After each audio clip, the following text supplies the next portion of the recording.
할렐루야. 사랑하는 대강의 가족 여러분, 오늘 하루도 하나님의 말씀과 동행하는 삶이 되길 소망합니다.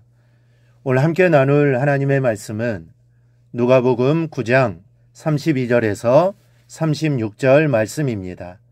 베드로와 및 함께 있는 자들이 깊이 졸다가 온전히 깨어나 예수의 영광과 및 함께 선 두 사람을 보더니, 두 사람이 떠날 때에 베드로가 예수께 여짜오되, 주여, 우리가 여기 있는 것이 좋사오니 우리가 초막 셋을 짓되 하나는 주를 위하여, 하나는 모세를 위하여, 하나는 엘리야를 위하여 하사이다 하되, 자기가 하는 말을 자기도 알지 못하더라. 이 말할 즈음에 구름이 와서 그들을 덮는지라. 구름 속으로 들어갈 때에 그들이 무서워하더니 구름 속에서 소리가 나서 이르되, 이는 나의 아들 곧 택함을 받은 자니 너희는 그의 말을 들으라 하고, 소리가 그침에 오직 예수만 보이더라. 제자들이 잠잠하여 그 본 것을 무엇이든지 그때에는 아무에게도 이르지 아니하니라. 아멘. 우리 그리스도인들이 머무는 곳은 세상 밖이 아니라 세상 속입니다. 세상 속에서 하나님의 나라를 확장해 나가고 또 하나님의 나라를 체험하고 하나님의 영광을 드러내기 위해서 부름받고 또 택함받은 사람들입니다. 따라서 우리는 현실에 안주하려 하거나 세상 밖으로 벗어나려 해서는 안 됩니다. 세상 속에서 하나님의 뜻을 이루어야 합니다. 이 잘못하면 우리는 자신만의 삶, 또 자신만의 필요를 채우고자 하는 생각으로 세상과 등지려고 하는 경향에 빠질 수 있습니다. 이는 비신앙적인 태도입니다. 오늘 우리는 베드로를 통해서 그 모습을 볼 수 있습니다. 변화산에서 주님께서 모세와 엘리야를 만나실 때 주님의 모습이 영광스러운 광채가 비치고 그 옷이 휘어지면서 주님의 모습이 변화되었습니다. 주님이 그렇게 기도하시면서 영광의 체험을 하실 때 제자들이 졸고 있다가 깨어나 보니 예수님의 그 모습을 보게 됩니다. 그때 베드로가 그 모습을 보고 말합니다.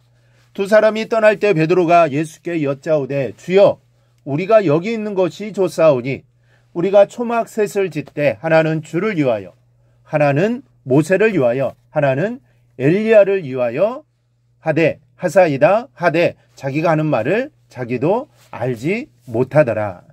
이 베드로의 이 고백은 철저히 현실만을 보는 판단에서요, 감정적이고 또 즉흥적인 고백일 뿐입니다. 물론 위대한 성인들과 함께 있고 또 그들과 더불어 살아간다는 것은 의미가 있습니다. 그러나 이것은 어디까지 환상입니다. 잠시 있다가 사라지는 순간일 뿐입니다. 그것이 영원할 수 없습니다. 그런데 이것을 온전한 것으로 또 그렇게 살아야 하는 것으로 생각하고 내가 살아야 할 삶의 현장을 등지고 살아간다면 그것은 바른 신앙이 아닙니다. 왜 이런 생각을 하게 되고 혹은 이런 결정을 내리려고 하는 것일까요? 비록 믿음의 사람들이라 할지라도 이러한 생각을 하거나 그것이 옳다고 생각하고 또 행동하는 경우들이 간혹 있는데 그것은 이러한 이유세입니다. 먼저 그것은 기도에서 나오는 결정이 아니기 때문입니다. 베드로의 고백은 여러분 기도에서 나온 것이 아닙니다.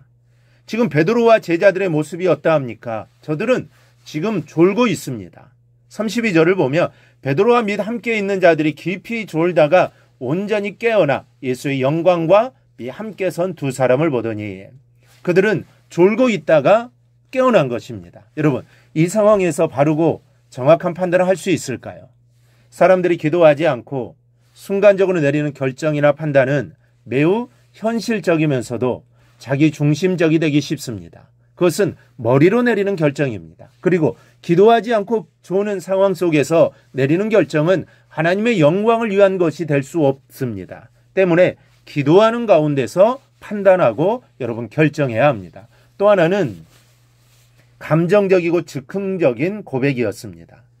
이 베드로의 성격 우리가 잘 알지 않습니까?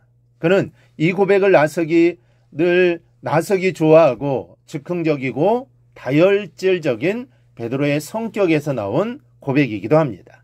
주님께서 무리를 걸으실 때 베드로가 취한 행동을 보십시오. 주여, 나도 걷게 하옵소서. 믿음으로 하기보다는 자기도 하고 싶은 마음에서 물에 뛰어들었던 것입니다. 그러다가 출렁이는 깊은 물결을 보고 두려워할 때 그만 빠지고 말지 않습니까? 주의 일은 자기 감정으로 해서는 안 됩니다. 자기 감정으로 할 때 비록 그것이 주님을 위하는 것 같지만 오히려 하나님의 뜻과 동떨어진 결성을 할 수 있기 때문에 이게 불순종이 되는 것입니다. 주님은 이제 예루살렘의 십자가 길을 향해 가셔야 합니다. 그러나 베드로는 여기가 좋사오니라고 합니다. 하나님의 일, 하나님의 뜻보다는 자기 도취, 자기 감정에 빠져서 했기 때문입니다. 사랑하는 여러분, 여러분은 어떻게 판단하고 결정을 내리십니까? 누구를 위하여 무엇을 위하여 결정하십니까? 기도할 때 주님의 뜻을 물으면서 판단하고 결정할 때 우리는 주의 일에 동참하게 됩니다. 그리고 그 길을 하나님께서 선하게 인도하여 주시는 것입니다. 이를 기억하고 어떤 결정을 할 때든지 반드시 기도하고 하나님의 뜻대로 행하기를 주님의 이름으로 축원합니다. 오늘 묵상한 말씀을 굳게 잡고 삶으로 실천하며 살아내는 대강의 모든 성도들이 되기를 축복합니다.